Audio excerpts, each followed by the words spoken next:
Imaduddin bersama gerombolannya ingin menjadi Habib namun gagal, sebab ditolak.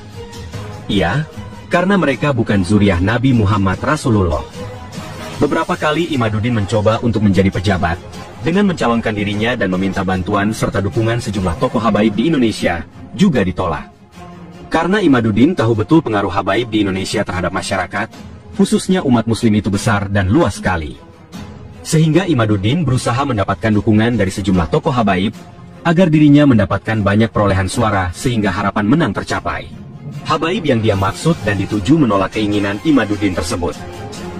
Dari berawal inilah Imaduddin sangat kesal, bahkan marah kepada habaib. Dua keinginannya, jadi habib dan pejabat daerah, gagal tidak berhasil dia dapatkan. Makanya Imaduddin lantas memunculkan isu tesis, dan menyerang nasab Ba'alawi serta habaib. Balas dendam Imaduddin sudah direncanakan sejak jauh-jauh hari, dan dirancang sedemikian rupa terstruktur sistematis.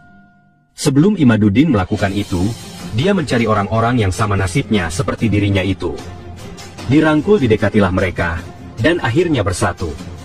Imaduddin yang maju terdepan dengan tesis sampahnya itu, kawan-kawan yang lainnya berada di belakang dia menjadi tim hore yang menggonggong di semua media sosial, khususnya Facebook.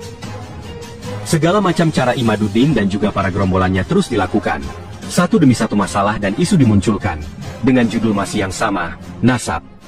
Ditolak secara tegas keinginannya menjadi habib oleh pihak Robitoh Alawiyah, atau RA. Makanya lembaga pencatatan nasab itu pun tidak lepas diserang dan difitnah habis-habisan. Kemudian Imaduddin bersama gerombolannya itu setelah ditolak jadi habib oleh RA, mereka lari ke Wali Songo, dan membentuk sebuah kelompok kecil yang mengatasnamakan Wali Songo dan lembaga nasabnya. Dibuatlah banyak catatan-catatan palsu tentang nasab dan sejarah yang berkaitan dengan Wali Songo, yang kemudian ada dikaitkan dihubungkan dengan pribadi mereka, silsilahnya. Dan mereka juga tidak lepas membawa isu sektarian juga Nusantara, untuk menyerang siapa saja yang bertolak belakang berseberangan dengan misi visi keinginan mereka. Mereka juga kemudian memunculkan serta membawa-bawa pribumi, dan menyeret sejumlah ulama-ulama atau kiai, termasuk organisasi Nahdlatul Ulama, NU, yang lantas mereka benturkan dengan umat muslim dan para habaib di Indonesia. NU habis dirusak dan diacak-acak oleh Imaduddin dan gerombolannya tersebut. NU direndahkan, dihinakan, dilecehkan kehormatan kemuliaannya, kiai-kiai dan warga NU-nya banyak dikafirkan oleh mereka. Sama seperti gerombolan Wahabi yang biasa mengkafirkan. Masalah ini tidak akan selesai sampai kapanpun juga, selama Imaduddin masih hidup dan gerombolannya masih ada aktif. Mereka itu sama seperti gerombolan ISIS di Irak dan Suriah. Bedanya, jika ISIS selain mengkafirkan, mereka juga memakai kekerasan fisik dan juga senjata. Imaduddin serta gerombolannya tidak, hanya dengan kata-kata ucapan kalimat saja, namun sama-sama mengkafirkan, menyerang umat muslim dengan ucapan dan fitnah. Pada tulisan Dr. Hanifah sebelumnya, dia mengkritik habis-habisan Kiai Haji Imaduddin yang tidak mau menerima fakta kebenaran dan bukti valid, yang menyatakan bahwa Ba'alawi memang keturunan Nabi yang sahih. Jika orang merasa dirinya benar dan jujur, apalagi ini mengaku sudah membuat karya tulis ilmiah, penelitian, kajian dan tesis, seharusnya itu yang baik, bermoral, menunjukkan akhlak terpuji.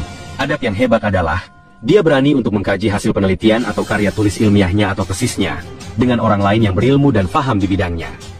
Siap bersedia untuk diskusi, mendiskusikan, hasil karyanya tersebut dengan pihak siapa manapun juga. Dan dia bisa mampu menyampaikan menjelaskan semua isinya dengan baik di hadapan orang-orang berilmu. Tapi kalau orang tersebut justru sebaliknya, dia malah kabur terus, menghindar dari orang-orang yang paham di bidangnya dan yang berilmu. Tidak mau menolak untuk duduk bersama dalam diskusi, dan mengkaji hasil penelitian atau karyanya tersebut. Yang seperti ini namanya goblok superdungu idiot akut. Semuanya palsu, menipu, bohong. Cuma klaim semata dari diri pribadinya sendiri. Hanya berani koar-koar di atas panggung, di hadapan orang-orangnya sendiri dan pendukungnya yang sangat bodoh-bodoh juga fanatik buta. Itulah seorang Imaduddin al-Kadzdzab al-Munafiq al-Wahabi. Sudah terbuktilah di kehidupan nyata, Imaduddin pembohong besar. Tesis itu wajib diuji dan validasi. Disampaikan dan dijelaskan secara terbuka dan jujur kepada masyarakat, dan atau kepada pihak yang terkait, tergantung dari judul dan isi tesisnya apa. Bukan malah ngaku sudah buat tesis namun disembunyikan, tidak mau diuji dan divalidasi isinya. Dalam dunia pendidikan serta penelitian, tidak ada yang semacam itu. Semua harus terbuka dan disampaikan, diuji dibahas bersama orang-orang yang berhak atasnya. Kebenaran itu bukan kata menurut dirinya secara pribadi, akan tetapi harus dari pendapat juga penilaian orang-orang lainnya. Hanya orang gila dan dungu idiot akut yang percaya begitu saja kepada Imaduddin, juga tesisnya tersebut. Makanya pantaslah jika pihak Ba'alawi, para habaib juga Robitoh Alawiyah tidak mau menanggapi Imaduddin dan tesisnya. Sampah itu tidak perlu ditanggapi serius, apalagi harus dilawan dengan antitesis. Buktikan dahulu jika itu benar tesis. Silahkan Imaduddin uji kompetensi validasi atas semua isinya, dari apa yang dia sebut tesis karya ilmiah penelitiannya itu. Sampai mati juga itu si Imaduddin tidak akan pernah mau dan tak akan berani melakukannya. Sebab dalam hatinya dia berkata sendiri jujur mengakui bahwa itu bukanlah tesis, namun hanya tulisan biasa yang hasil dari menyalin atau copy paste dari internet. Tapi si Imaduddin gengsi besar. Orang-orang yang pintar cerdas hanya akan menertawakan si Imaduddin dan tesis sampahnya tersebut. Sangat tercela dan hina itu si Imaduddin di hadapan orang-orang berilmu. Saya pribadi saja menertawakan itu, dan berani mengatakan tesis sampah. Apanya yang ilmiah dan hasil penelitian?